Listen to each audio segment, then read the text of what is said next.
The food service and hospitality industries are evolving, often in ways you've never heard of, until now.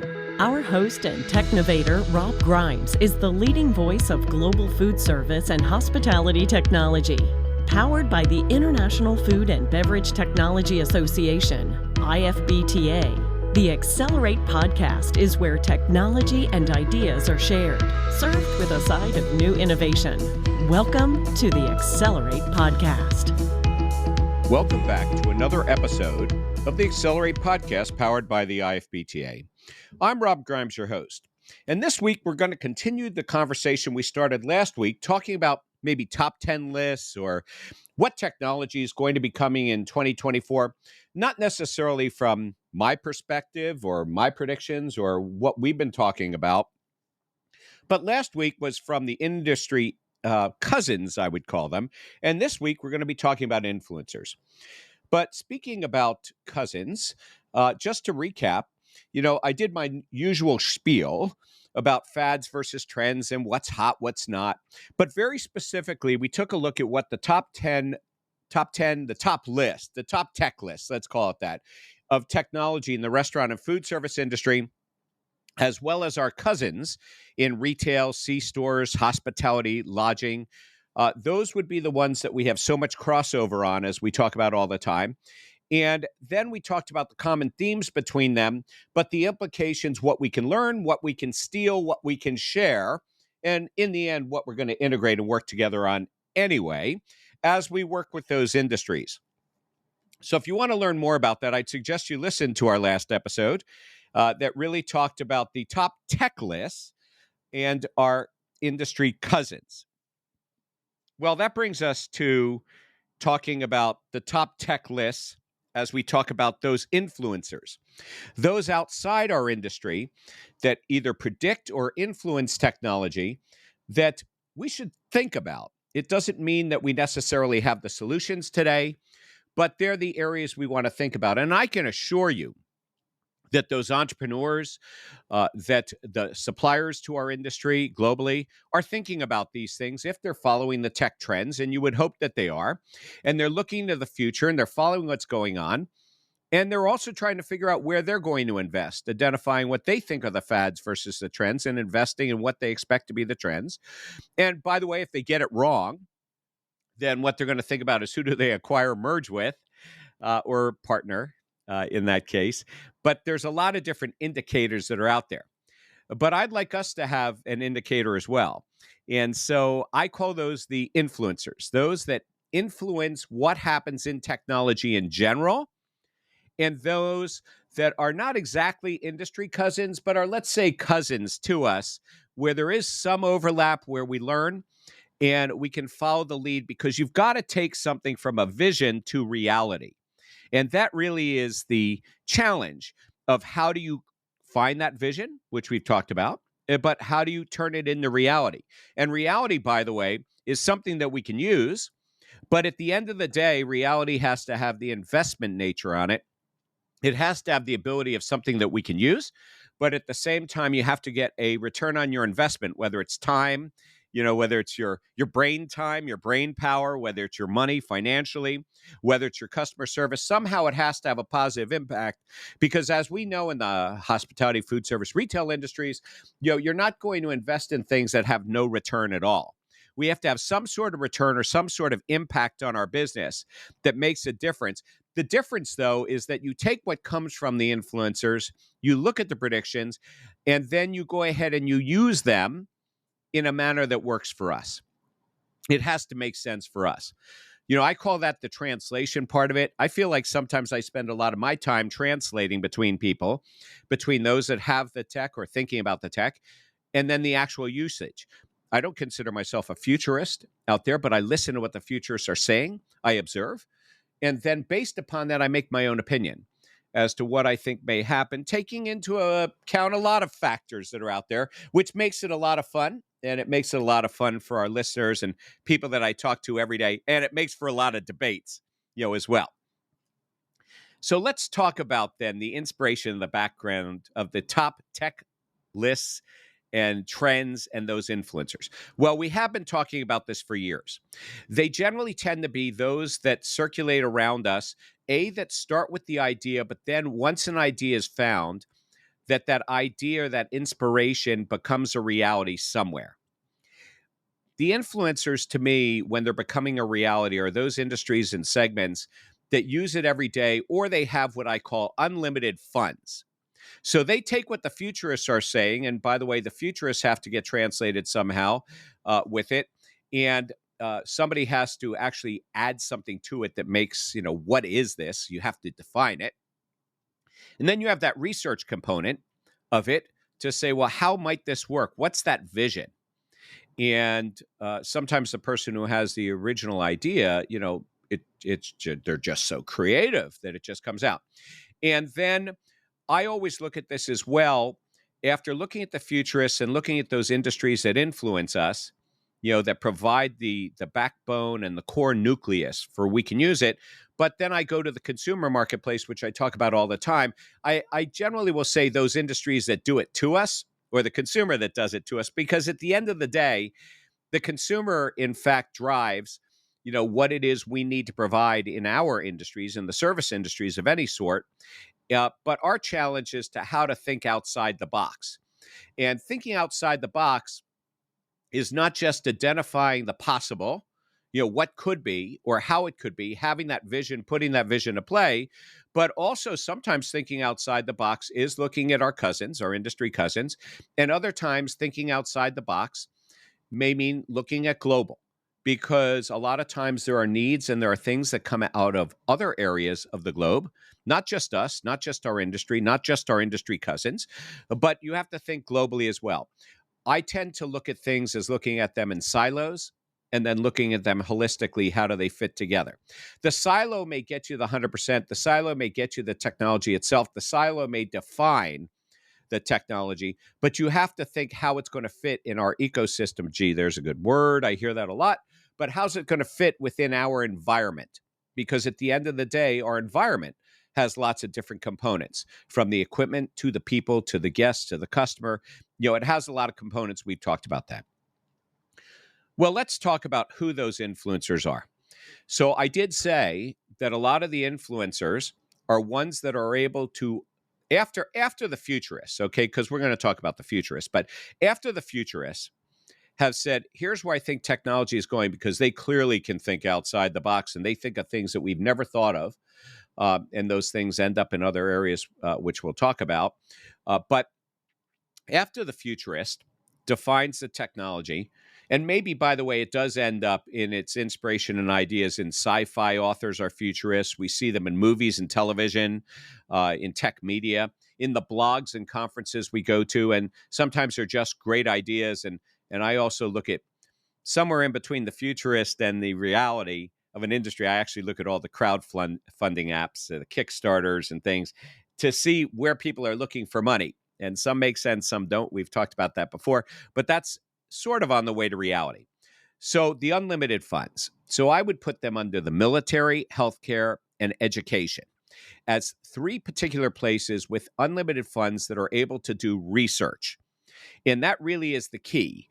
Obviously, the think tanks that exist out in education, where people do studies. And unfortunately, what I find is a lot of studies are done for other educators and don't always find their way to the business environment. So there needs to be a way to bridge the gap on that. But again, education has a lot of funds for research, and a lot of those funds come from governments. They come from businesses, but they have the ability to know how to do the analytics, to be able to drill down, to figure out the different pieces and know where to find information. And they have the time. The second one is healthcare. And obviously, the healthcare industry is always making advancements. And of course, healthcare and global health fits into a lot of different areas. It's not just what happens in the body; it's everything we consume. It's all kinds of things impact healthcare. But a lot of money is spent there, as we know. The technology changes very rapidly, and what we find is new inventions or new aha moments or new cures for things, or identifying genes and items and things we didn't know about, because of all the data that's available. So the healthcare industry certainly knows how to do the research, but they also create and technologies that can be used elsewhere. Everything, obviously, from bionics and things, but which we'll talk about that actually in the second part of this program. The third area is the military. And obviously, the military has a lot of spending. I'm calling these things unlimited spending. Obviously, there's nothing. There's not really unlimited spending for anybody, but the military spends a lot of money on developing new technologies, and how the technologies are being used. And there's a whole list of technologies, if we think about that, in the military, that we could be talking about in this. But certainly they do that, and we are going to talk about that in the second half as well. I think that there are verticals and there are horizontals. So as you think about the vertical technology influencers, those are verticals. If you want to look at it this way, they're not really verticals, but the military, healthcare, education, because within each one of them, there are obviously subsets by industry, including hospitality education, retail education for sure, but there are subsets within them.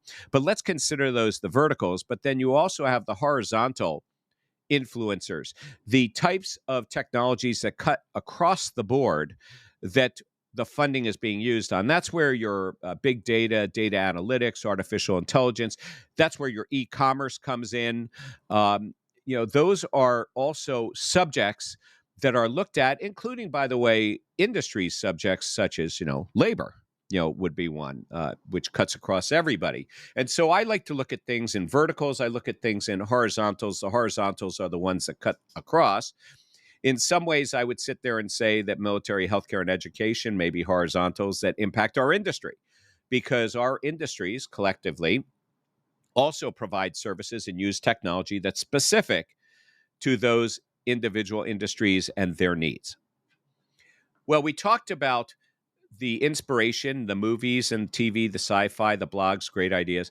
In the old days, I got in a lot of trouble for some speeches I made. I used to sit there and say why all technology comes from the pornography industry.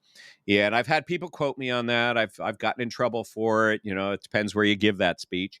But what I was showing 20 years ago, 25 years ago, was that while technology could be found with unlimited funds in the military, healthcare, and education industries, there has to be a viable source of return on investment.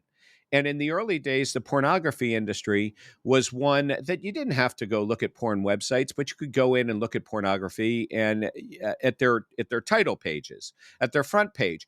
And all of a sudden you'd see how to do pay per play, how to do on-demand video, how to take credit cards and secure credit card processing, how to go ahead and match up a person's preferences, I do realize what I'm saying and how this must be coming out, but how to match up their preferences and do an analytics of their viewing in there. And those later became things like on-demand TV and movies. They became a basis for the technologies used by companies like Amazon or Google that are looking at preferences, putting it together, and then all of a sudden making suggestions and recommendations. I'm not so sure it's still out there as the leader. I'm not so sure, but e-commerce certainly is.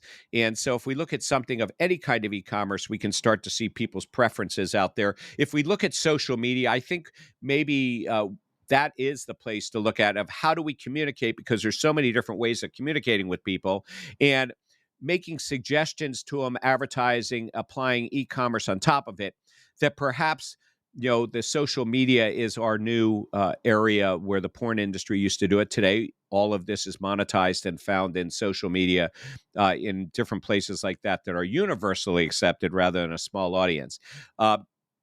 So I look at that and I say, okay, the technologies, the concepts are found in one place, and then we start to look at them in social media, and we start to see those trends coming out there and the monetization of them. And then, of course, anything that's consumer. But again, you have to take a look at those technologies, even in these influencer areas of hardware, software, and services, but at least hardware and software. because you do have movement in the hardware side, you have movement in the software side. The hardware should be able to cut across.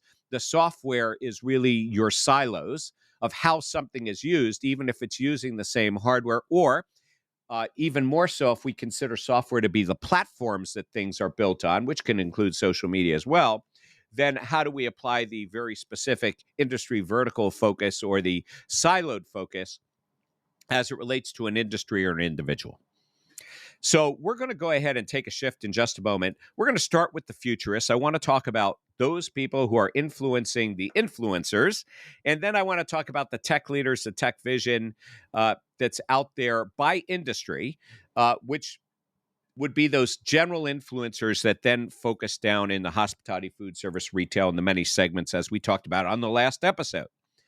So taking that midterm break here, since I'm thinking education right now.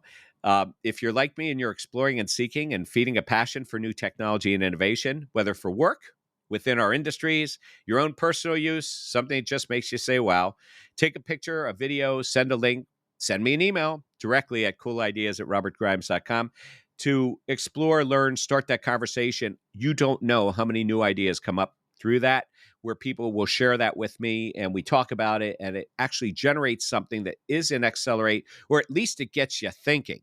And speaking of Accelerate, to subscribe, or if you have any thoughts, comments, or suggestions, please send us an email or send us a note to accelerate@savor.fm, SAVOR.fm, to our producer, and they will pass that on, and you can sign up and get additional information. So let's go ahead and take a turn now. And let's start with the futurists themselves. Now, the futurists are hard to identify exactly who the futurist is, because futurists can be, as I've quoted many times, the inventor of the Jetsons, or it can be somebody who came up with the Star Trek series. A futurist, there are known futurists that make a lot of money giving speeches on where they see the future. And they generally look 10, 20, 30 years out. Some look 100 years out. Those are the vision. I mean, if we go through history, we can find many futurists that predicted things like Nostradamus and people like that predicted things that come true now. It was some vision. Maybe it was a dream. Maybe it was hallucinations, drugs, or something like that. I don't know. And I'm not judgmental on this.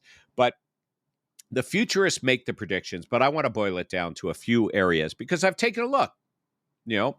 I'm trying to do some of our homework here. I try to take in the media. I try to take in all the different pieces, say, what are they really talking about? What's it go down to? Well, I would tell you that one of the futurist predictions is what they would call zero-sized intelligence. More power, small form factor. We used to call it nanotechnology. Yes, that's still out there. But the idea is that technology and computing power is becoming greater and greater, but smaller and smaller. Microchips and things that we can't see. And that is a futurist prediction that is in the process of being delivered, but it is a key prediction because it will impact where and how we find technology and how things are connected together. Neural networks, or the power of computing. But a neural network or a body network connecting the brain to a network, I mean, they all obviously continue to talk about Internet of Things, IoT. However, I view that as something that's already out there. It's already available. But the idea of connecting everything together in a network is extremely important.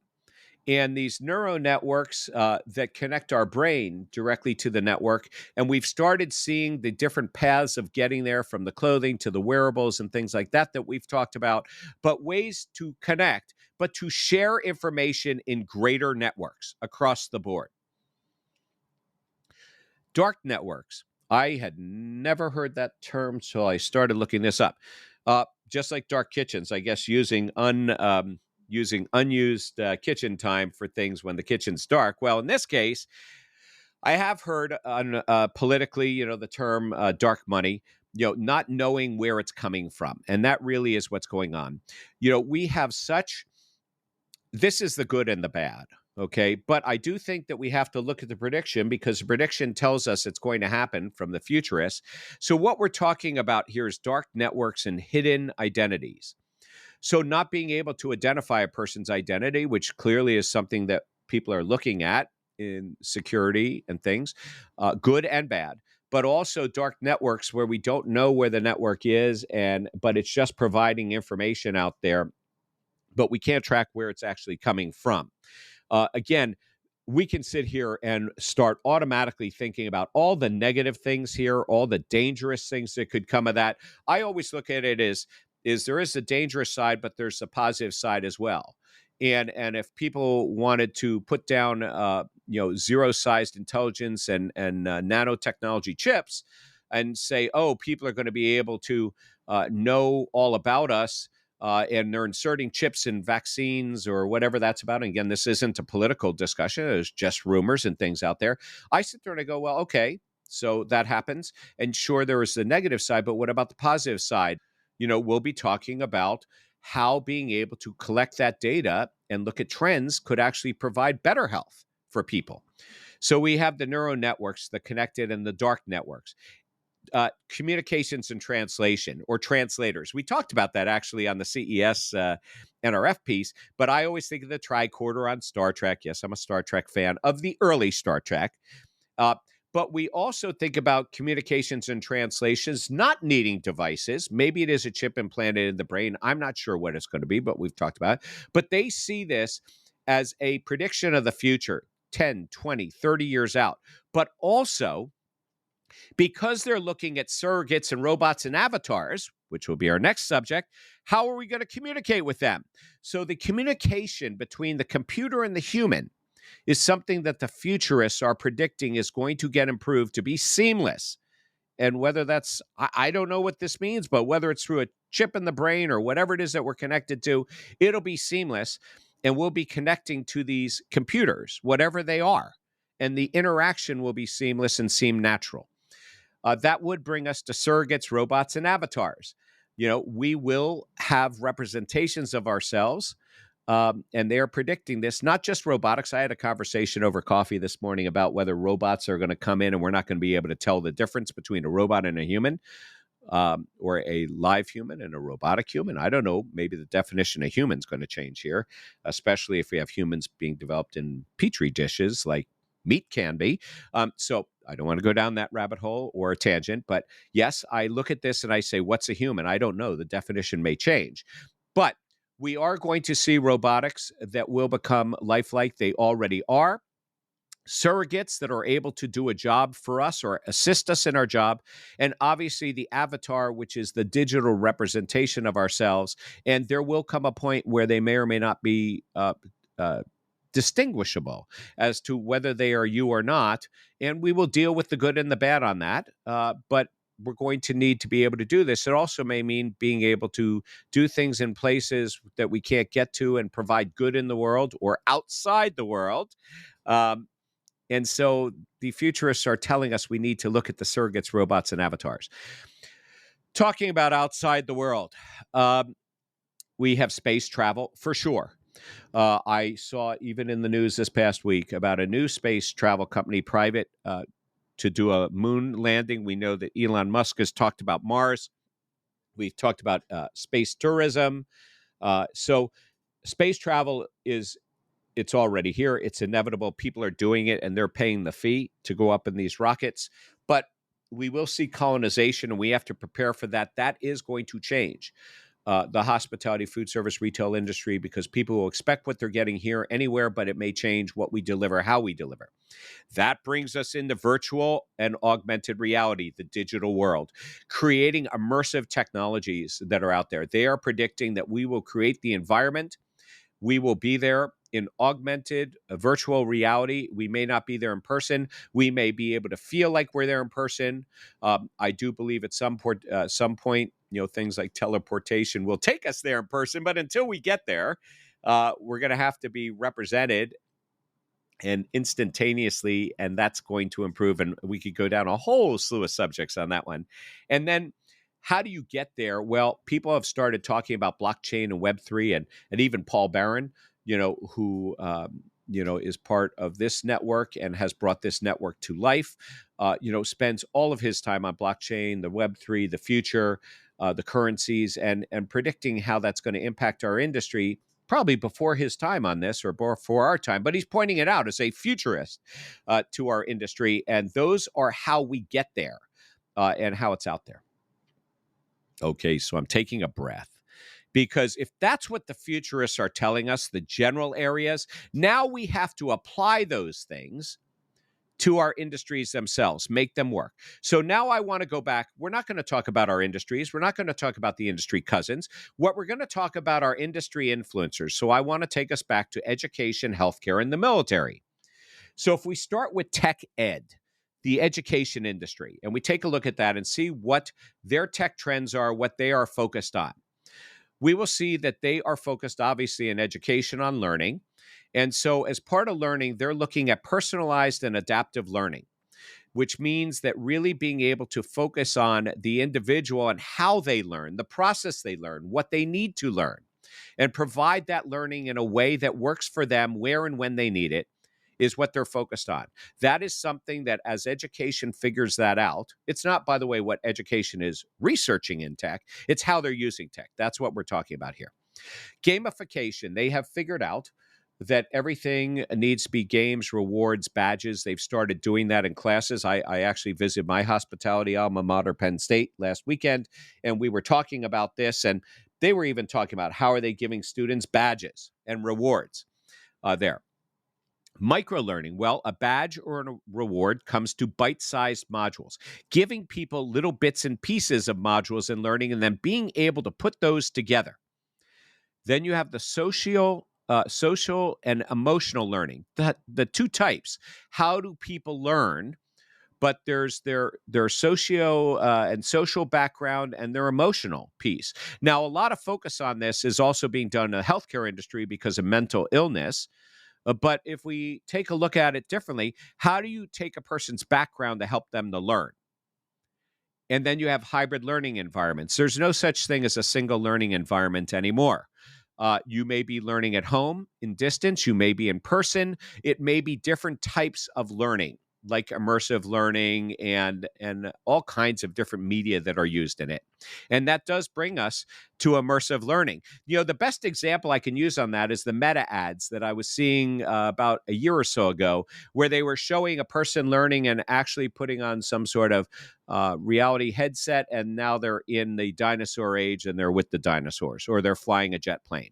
Yes, that is immersive learning. That takes us to the environment that we can learn that way and understand and experience, maybe experiential learning through immersive technologies.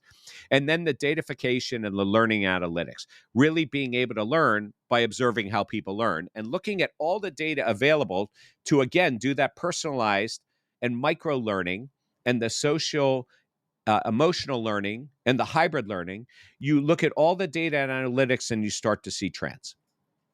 So what about the healthcare industry? You know, what are the tech trends for that? Well, obviously, they are looking at everything artificial intelligence, but part of the reason why they're doing that is because of the staff and expertise shortages in healthcare.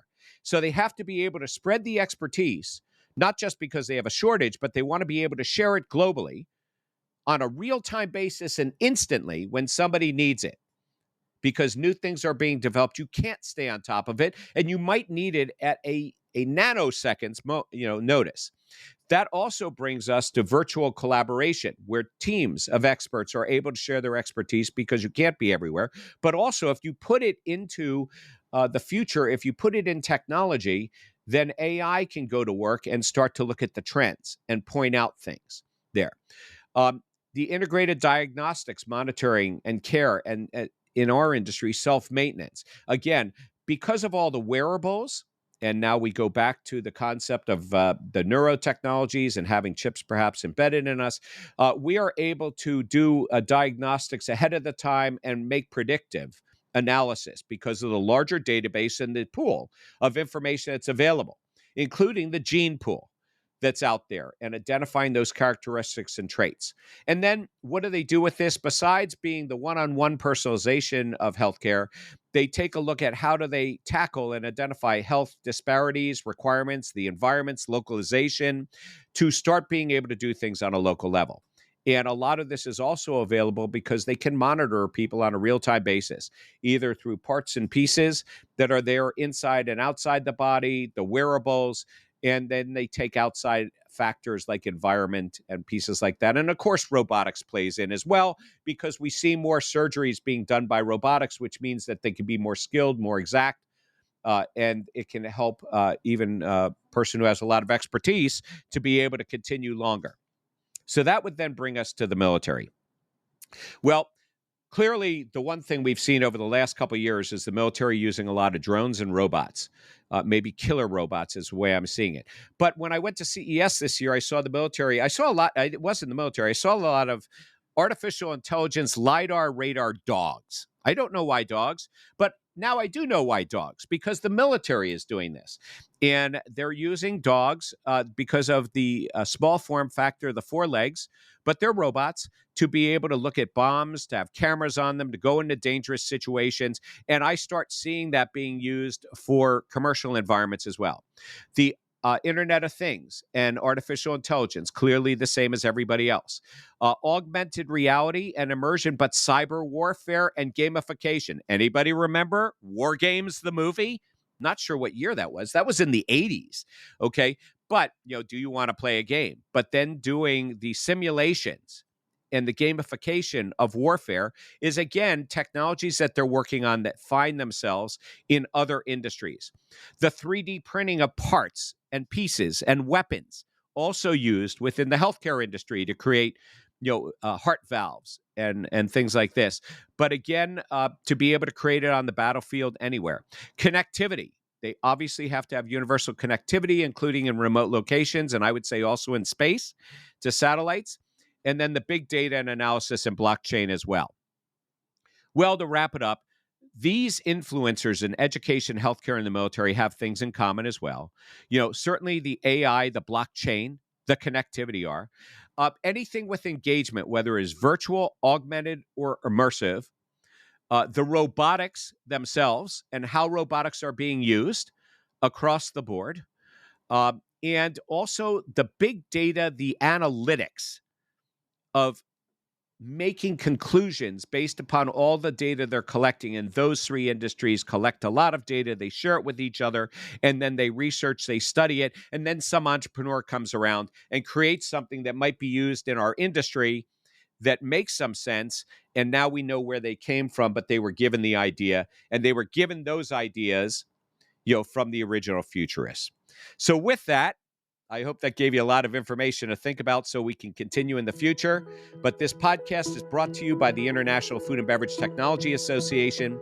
The IFBTA is the industry's voice of technology within the food and beverage industries, providing thought leadership as a single, impartial, and go-to resource. The IFBTA offers in-person and online communities to connect with your peers. The Exchange, our all-encompassing global technology directory, and an industry-wide professional and education certification program. The bottom line, the IFBTA is your place to gather, learn, and share. So thank you for joining us on this episode of Accelerate, powered by the IFBTA. I am Rob Grimes, your host, and I look forward to our next accelerated conversation together.